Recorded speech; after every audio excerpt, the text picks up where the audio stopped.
Alguma vez você já se perguntou por que as águas naturais raramente são transparentes? Esse é o assunto da nossa aula de hoje, cor e turbidez.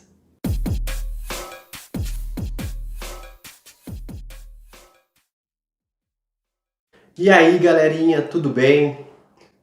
Professor Fábio aqui com vocês novamente para nós falarmos hoje sobre cor e turbidez, duas propriedades organolépticas da água. Vamos começar tentando entender o que são propriedades organolépticas.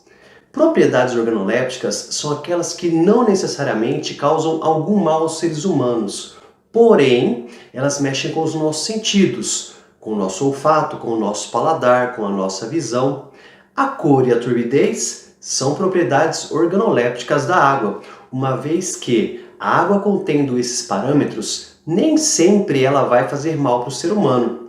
Entretanto, como ela mexe com os nossos sentidos, com certeza nós vamos rejeitar aquela água devido a essas características que ela vai possuir. Já reparou que às vezes a água na sua casa chega com uma cor meio esbranquiçada? Isso acontece principalmente depois que falta água, a tubulação fica vazia, cheia de ar. Quando a massa de água volta empurrando esse gás, muitas vezes ele não tem para onde ir, então ele se dissolve na água.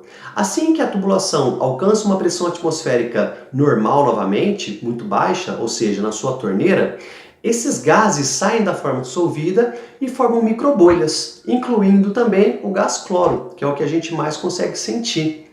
Esse gás, como eu já disse, é o ar atmosférico, então ele não faz mal para a gente. Entretanto, como nós temos agora uma turbidez presente, que é aquele branqueamento da amostra de água, nós tendemos a rejeitar esse conteúdo, achando que aquilo vai causar algum malefício para a gente.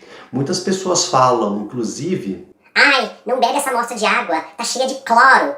E realmente tem cloro, mas é o mesmo cloro que você iria ingerir normalmente, ok? Só que como agora ele te causa sensações, você rejeita aquela amostra de água. E isso é uma propriedade organoléptica.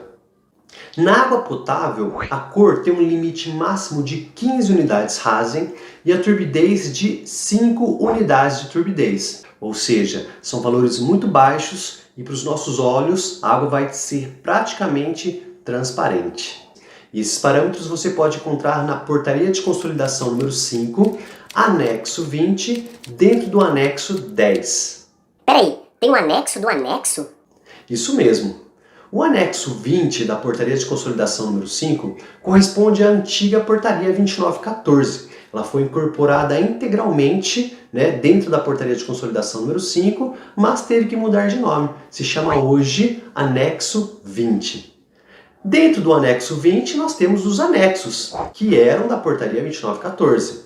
Então nós temos lá os anexos que também são numerados. Portanto, os padrões organolépticos da água correspondem à Portaria de Consolidação número 5, anexo 20, anexo 10. Bom, mas eu estou aqui floreando sobre cor, sobre turbidez, sobre limites máximos, mas o que é a cor e o que é a turbidez?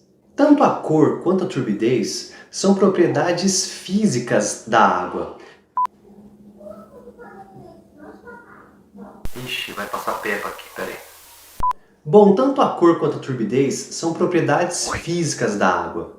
E uma pode acontecer associada à outra, que é o mais comum, Nós temos águas naturais que contêm cor e turbidez, ou uma pode acontecer sem necessariamente estar associada à outra. Nós podemos ter águas naturais que têm muita cor e nada de turbidez, e o contrário, águas naturais com muita turbidez e nada de cor, ok? Mas o mais comum é que elas aconteçam juntas, associadas.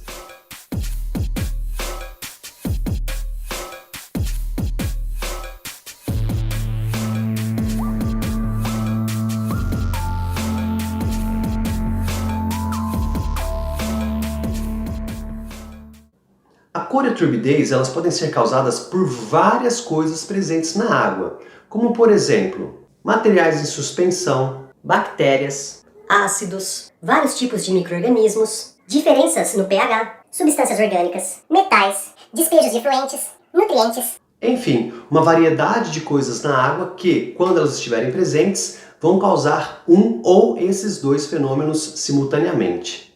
Falando primeiramente da propriedade cor, ela é causada por substâncias muito pequenas que têm a capacidade de absorver determinados comprimentos de onda, que vão do azul até o vermelho, a chamada luz visível.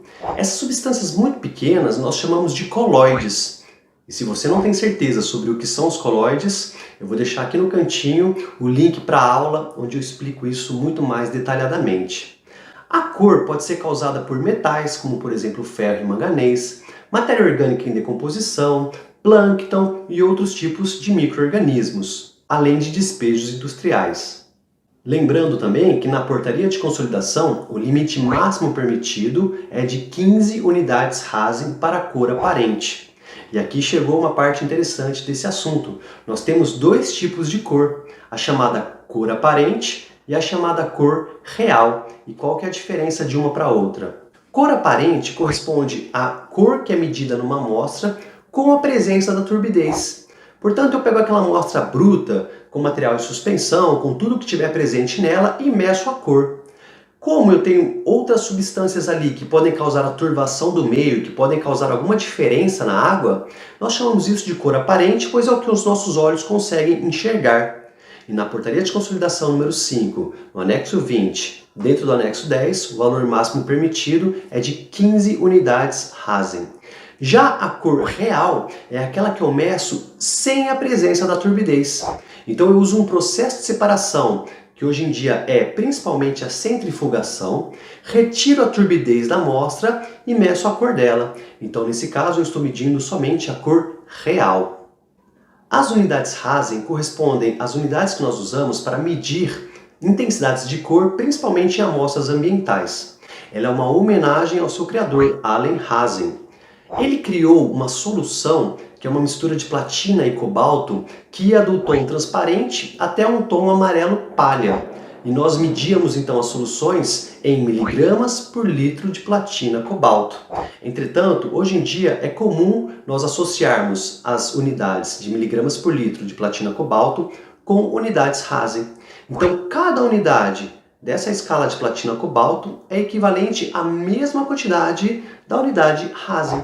Portanto, 20 mg por litro de platina cobalto vão valer o equivalente a 20 unidades Rasen. Elas se conversam e elas são equivalentes.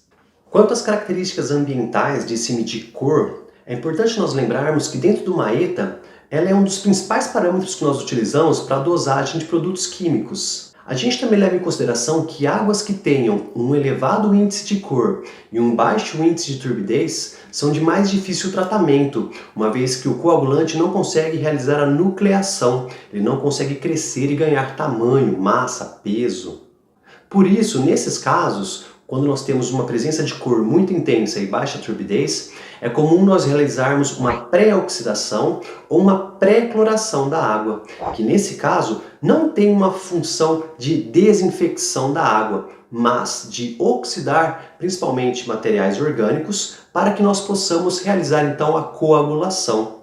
Entretanto, essa cloração da água, que tem altos índices de cor, nós temos que tomar um pouquinho de cuidado, pois nós podemos ter a formação de subprodutos chamados trialometanos, que são prejudiciais, cancerígenos para os seres humanos. A cor também é um parâmetro utilizado para a classificação dos corpos hídricos, de acordo com a CONAMA 357. Então a importância ambiental dela vai desde a classificação de corpo aquático até a potabilidade da água que é servida para a gente. Bom, hoje em dia nós medimos a cor também nos chamados espectrofotômetros, mas também é muito comum ainda o uso dos chamados colorímetros a disco, onde eu comparo visualmente a cor da amostra com a cor de discos, e esses discos são graduados na escala Rasen. Entretanto, nós temos algumas limitações técnicas, como por exemplo o olho do observador. Por isso que hoje em dia nós damos preferência para as análises fotométricas, utilizamos espectrofotômetros que são mais confiáveis e precisos do que os colorímetros a disco. Falando agora sobre a turbidez, ela também é causada por coloides, assim como a cor. Entretanto, são coloides que têm um tamanho maior do que os comprimentos de onda que causam a cor. Portanto, eles têm uma capacidade de absorver e espalhar a luz, causando uma turvação do meio. Essa turvação do meio é o que nós denominamos como turbidez da água. É turbidez com B mesmo, viu? Turbidez. Ambientalmente falando, a turbidez é importante de ser medida, pois, na água potável, por exemplo, o limite dela é de 5 unidades de turbidez. Já em ambientes lênticos, a turbidez pode ocasionar um sombreamento da superfície da água, impedindo que a luz alcance profundidades maiores e, como consequência, vai haver uma redução da fotossíntese na massa de água. Reduzindo a fotossíntese, reduz a quantidade de oxigênio dissolvido e nós teríamos uma cadeia de eventos desastrosos em razão disso. Esse material em suspensão também, dependendo da velocidade do ambiente, pode se depositar no fundo da calha de rios e lagos, ocasionando a decomposição anaeróbica de algumas substâncias presentes ali, e como consequência nós podemos ter a geração de gases mal cheirosos, além também da produção de gás carbônico e metano e outros gases presentes na decomposição anaeróbia. No caso das zetas, a turbidez também é importante para nós dosarmos a quantidade dos produtos químicos. E não só isso, no processo de desinfecção da água, se a turbidez estiver presente, ela pode funcionar como um abrigo para o micro-organismo. Então, dependendo do processo de desinfecção e dependendo da intensidade da turbidez, o micro-organismo pode se abrigar dentro desse sedimento e, como consequência, sobreviver ao processo de desinfecção.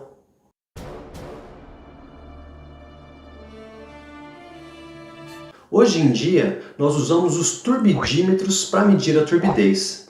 Os turbidímetros são aparelhos que enviam um feixe de luz para a amostra e essa amostra vai espalhar esse feixe de luz em várias direções. Nós colocamos placas, sensores que vão receber a luz no ângulo de 90 graus e vão calcular a diferença entre a quantidade de luz emitida e a luz que foi espalhada. Por isso nós costumamos medir a turbidez em equipamentos de nefelometria. Então você vai encontrar por aí a turbidez sendo apresentada como UNT, Unidades Nefelométricas de Turbidez, ou simplesmente UT, Unidades de Turbidez. O valor máximo permitido de turbidez na água potável é de 5 unidades de turbidez.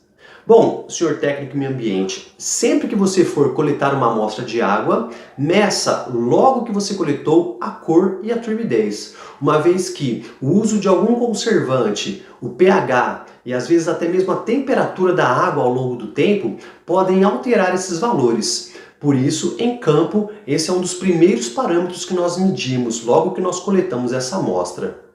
Beleza, então? Esclarecer um pouquinho o que é cor e o que é turbidez? Lembre-se que cor nós temos cor real e cor aparente, causada por substâncias muito pequenas que absorvem determinados comprimentos de onda. Já a turbidez também é causada por substâncias muito pequenas, mas que têm um tamanho maior do que os comprimentos de onda da luz visível. Como consequência, espalha a luz ao redor do meio, causando um certo turvamento. Cor e turbidez são propriedades físicas da água, e dentro dos parâmetros de potabilidade, nós consideramos como padrões organolépticos. Hoje em dia, tanto a análise da cor quanto da turbidez é feita preferencialmente em equipamentos fotométricos, como espectrofotômetros e turbidímetros. Beleza, então? Se ficou alguma dúvida, se eu falei muito rápido, se alguma coisa não ficou dentro do que você queria entender, não esquece, manda uma mensagem para mim, deixa um recado, faça contato, que eu tento explicar, que eu tento esclarecer, que eu tento ser mais claro nas minhas palavras, tá joia?